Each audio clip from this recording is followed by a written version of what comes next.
हे there, अगर आप lab में काम करते हैं तो आप जानते हैं कि एक्यूरेसी सिर्फ जरूरी नहीं है, यह सब कुछ है।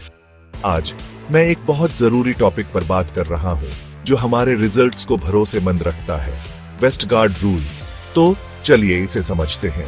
लैब में हर दिन मैं कंट्रोल सैंपल रन करता हूं। बेसिकली ये ऐसे सैंपल होते हैं जिनके रिजल्ट्स हमें पहले से पता होते हैं। मैं इन रिजल्ट्स को लेवी जेनिंग्स चार्ट पर प्लॉट करता हूं।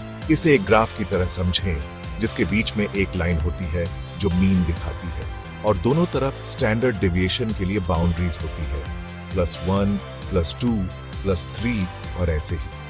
अगर कोई कंट्रोल रिजल्ट इन बाउंड्रीज से बहुत बाहर आता है तो वहीं वेस्टगार्ड रूल्स काम आते हैं जो मुझे गलतियों को जल्दी पकड़ने में मदद करते हैं। इन्हें मास्टर करने के लिए तैयार हैं? चलिए मुख्य रूल्स देखते हैं। सबसे पहले 1-2s रूल।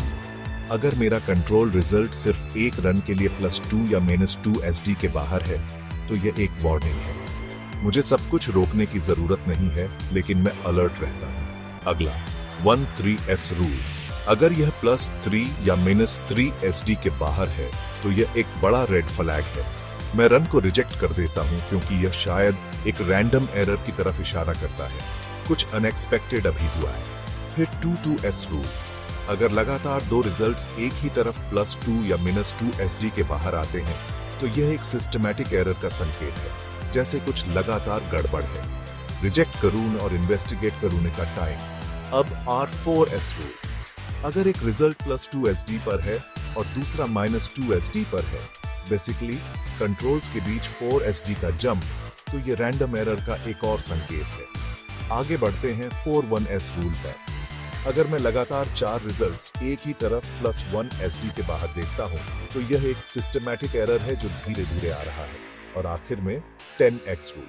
अगर लगातार 10 रिजल्ट्स मीन के एक ही तरफ आते हैं, भले ही वे SD के अंदर हों, कुछ ठीक नहीं है, शायद एरर अलर्ट। ये रूल्स इतने जरूरी क्यों हैं? क्योंकि गलतियों को जल्दी पकड़ने का मतलब है कि कोई भी गलत रिपोर्ट बाहर नहीं जाती। ये मरीजों को मिसडायग्नोसिस से बचाता है और सही ट्रीटमेंट सुनिश्चित करता है। वेस्टगार्ड रूल्स हर जगह इस्तेमाल होते हैं, बायोकेमिस्ट्री एनालाइजर से लेकर इम्यूनोएसे मशीनों तक, और बेसिकली किसी भी ऑटोमेटेड लैब सिस्टम में। तो यह था Westergaard rules in a nutshell. Simple, essential और लैब में एक्यूरेसी के लिए आपकी सबसे अच्छी डिफेंस। इनका पालन करें और आप हमेशा ऐसे रिजल्ट्स देंगे जिन पर आप और आपके मरीज भरोसा कर सकें। देखने के लिए थैंक्स।